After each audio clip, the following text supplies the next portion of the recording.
Harry Potter and the Prisoner of Azkaban by J.K. Rowling. Chapter 3 The Night Bus. Harry was several streets away before he collapsed onto a low wall in Magnolia Crescent, panting from the effort of dragging his trunk.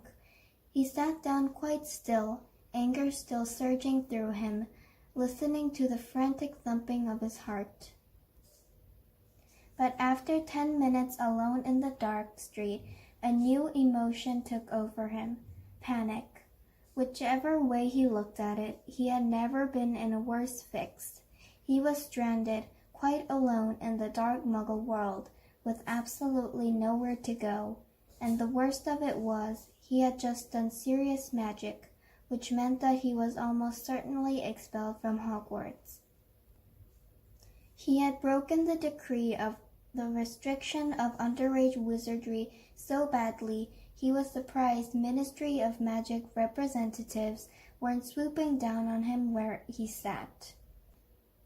Harry shivered and looked up and down Magnolia Crescent. What was going to happen to him?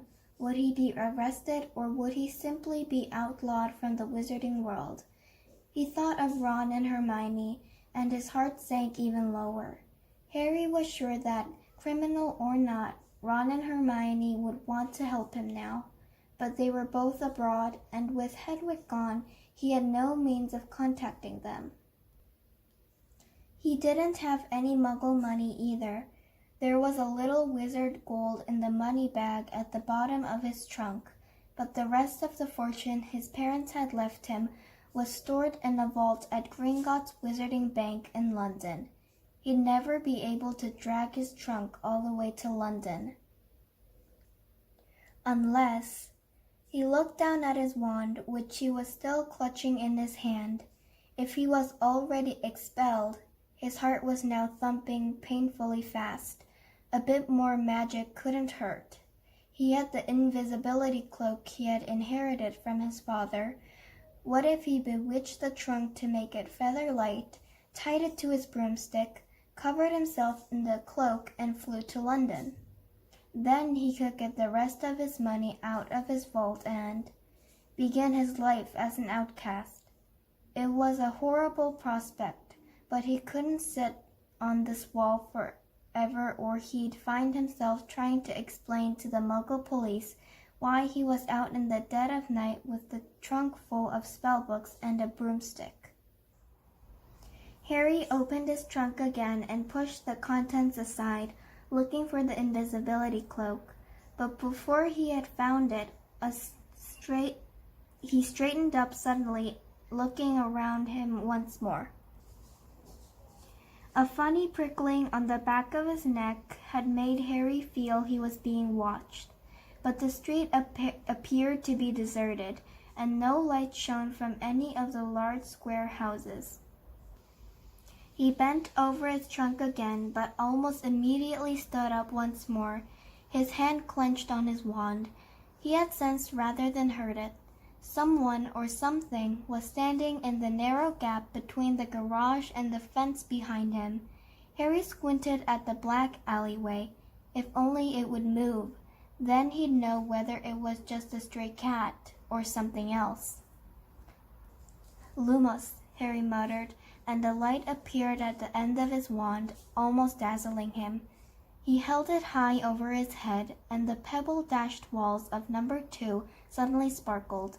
The garage door gleamed, and between them Harry saw, quite distinctly, the hulking outline of something very big with wide, gleaming eyes.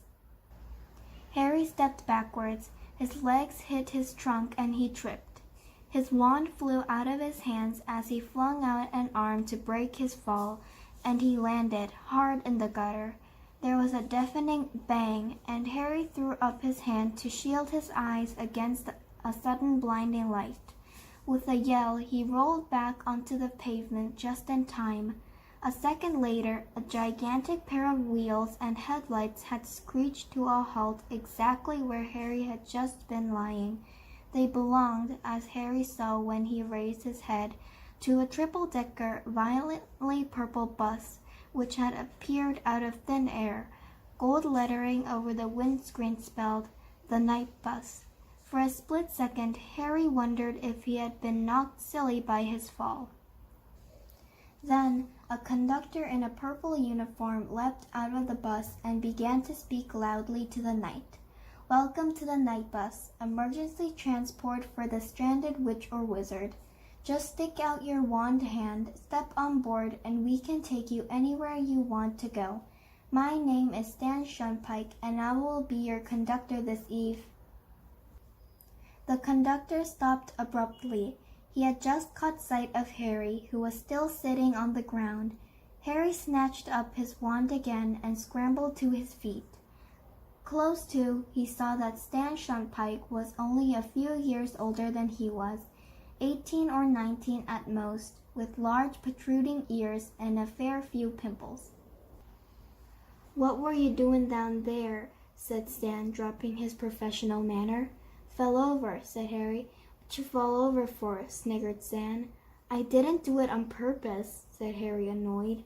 One of the knees in his jeans was torn, and the hand he had thrown out to break his fall was bleeding.